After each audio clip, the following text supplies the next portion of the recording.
Com a palavra, senador Fernando Collor de Mello.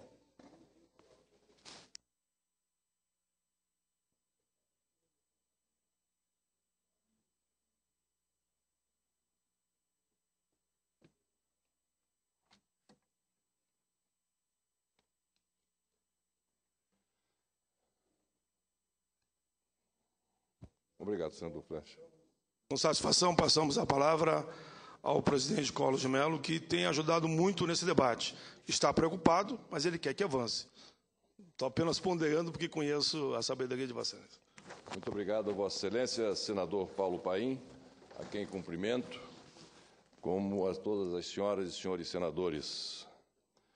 Senhor presidente, no dia 3 de março deste ano, portanto, há mais de 2 meses, vim a esta tribuna para chamar a atenção e mostrar a minha preocupação e discordância em relação às medidas do ajuste fiscal tomadas pelo governo federal no apagar das luzes de 2014. Concentrei-me à época nas medidas provisórias 664 e 665, exatamente porque são as que afetam de forma fulminante a classe trabalhadora mais necessitada.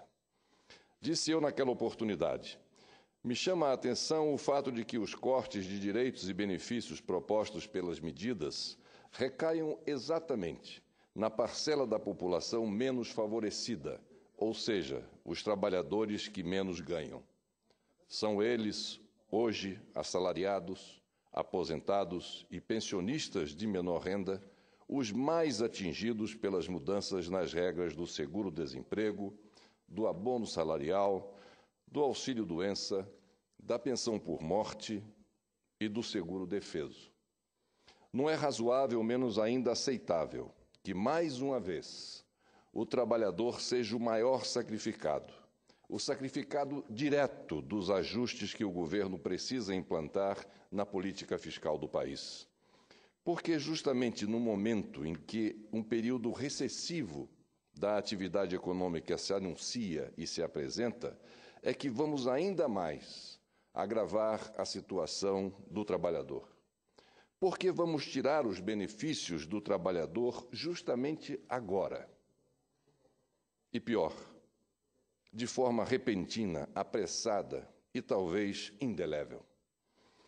E continuei. A verdade é que todas essas medidas de ajuste fiscal deveriam ter sido tomadas no período de crescimento e estabilidade econômica. Deveriam também ter sido concebidas de forma coordenada e integrada com os ajustes dos demais segmentos que impactam diretamente a produção econômica do país, como o tributário, o trabalhista, o previdenciário. Em outras palavras, as medidas deveriam ter sido planejadas e tomadas de forma sistêmica, tendo como base a visão global de todas essas políticas públicas. No tocante à necessária compensação pelas medidas, disse ainda, seria salutar que o governo aumentasse o rigor de sua atuação com os instrumentos de planejamento, fiscalização e controle que lhes são disponíveis para, ao menos, amainar o déficit fiscal e tentar equilibrar ao máximo as contas públicas enquanto não se concretiza o ajuste necessário. Cheguei também a propor, senhor presidente, que as 2 medidas provisórias fossem àquela altura retiradas pelo governo e que se abrisse um amplo canal de discussão com os principais envolvidos neste processo de ajuste, ou seja, o Congresso Nacional, a sociedade e principalmente a classe trabalhadora. Minha opinião continua a mesma. E as preocupações aumentaram ainda mais, em que pesem alguns poucos abrandamentos feitos até aqui no texto das 2 matérias. Porém, a meu ver, o problema de fundo permanece. O retrocesso que se implantará em relação aos direitos mais elementares conquistados ao longo de décadas pelo trabalhador brasileiro. E mais do que isso, a constatação de que, de lá para cá, o governo absolutamente nada fez para reduzir a máquina administrativa, a sua burocracia, os seus excessos e suas despesas correntes. Da mesma forma, nada vimos em relação ao aumento do uso de instrumentos de planejamento, fiscalização, controle, que permitissem reduzir os desperdícios de recursos e equilibrar melhor as contas públicas.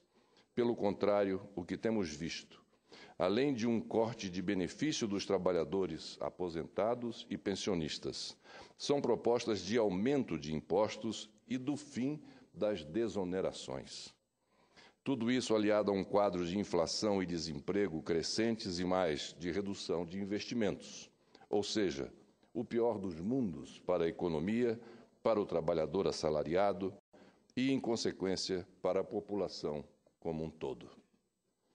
Portanto, senhor presidente Paulo Paim, senhoras e senhores senadores, não se trata aqui de analisar e debater isoladamente esta ou aquela medida, de forma restrita ao seu conteúdo técnico. Se considerarmos o atual cenário econômico e social do país, torna-se um contrassenso apoiar esta medida provisória 665. Era o que tinha a dizer, até o presente momento, o senhor presidente Paulo Paim, sobre a medida provisória que estaremos prontos para votar já na próxima terça-feira. Muito obrigado a Vossa Excelência. Esse foi o ex-presidente Fernando Collor de Mello, senador da República.